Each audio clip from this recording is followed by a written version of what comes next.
Gaurav Ketkar, and this is a short talk about my experience at ESPN this fall. So the title is Impactful Resume Writing and Interview Techniques, but the talk is going to be structured something like this. So the first 10 minutes I'll tell you a little bit about what I did at ESPN, what the work was, how the environment is, and things like that. The next 10 minutes will be the interview experience, and then we go to the resume review. Now, some of the points in the resume review might be contrary to what you hear from people at IPP, but that is what the recruiters at ESPN have told me, and that will be the information from them. And the opinion of all the people who I've spoken to seems to be that resume is a very, subjective thing. There is no right answer. There is no, should I put the dates in this format and so on. It depends upon the recruiter. So as long as you follow the general guidelines, I think we should all be okay. And then we'll have a quick Q&A session if you have any questions about the application process, about how I applied, when I applied, whether it is too late for you to apply for summer internships now and so on.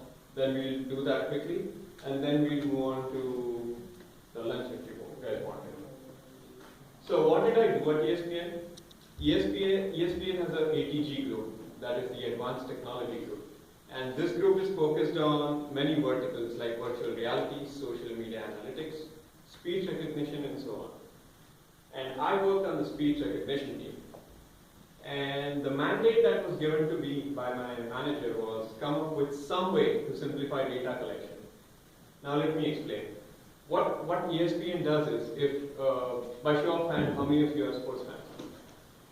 Lots of you are sports fans. So you know the captions that we get on sports television in the student center, right? The closed captioning of the data. And that is at many, it is always delayed by at least, say, 4 seconds or so. That is because people are manually typing those words in as the commentators or the people on the screen are speaking it. This is called closed captioning. What ESPN wants to do in one of their projects is to come up with a thing like Google Now or Cortana or maybe some Alexa or whatever that takes your speech and outputs a text in real time. Now it has to be correct. The delay has to be significantly less than the closed captioning in order for it to be viable, and so on. So to do that, we cannot use commercial speech recognition softwares like maybe the Google Speech API or Nuance Dragon systems. And the reason for that is these systems are not geared to listen for sports-related terms. Like if someone were to say, who is the best quarterback on my team? Maybe Google Now doesn't recognize quarterback as a sports term, but something that ESPN develops that will know that this is probably more of a sports term than quarterback as two separate words, right? So that is the need for this thing. So my manager said, come up with a new, and so what the team is currently doing is it is taking the historic data of, say, a show like Mike and Mike, and it is taking the closed captioning data, the audio, then it is scrubbing that data, so we are removing the advertisements, we are removing the phone calls, we are removing the music, and then we are trying to match the closed captioning data with the speech.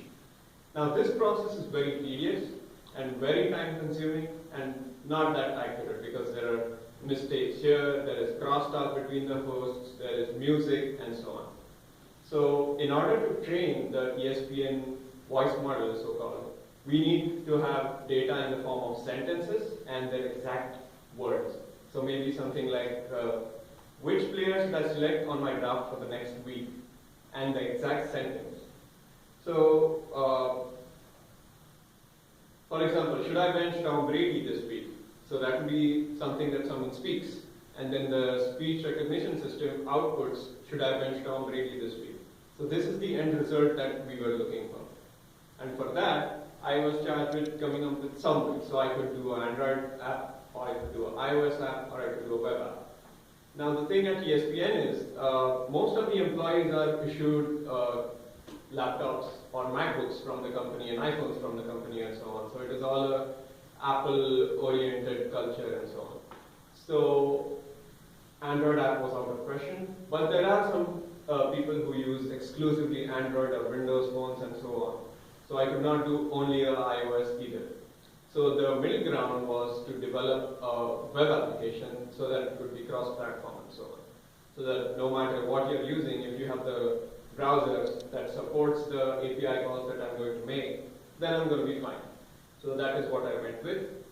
And my project involved doing a small pilot of the ready application. So what happened was, there was this merchandise sale at ESPN, and it is one of the big events at ESPN. What happens is people line up and they get ESPN swag for discounted price and so on.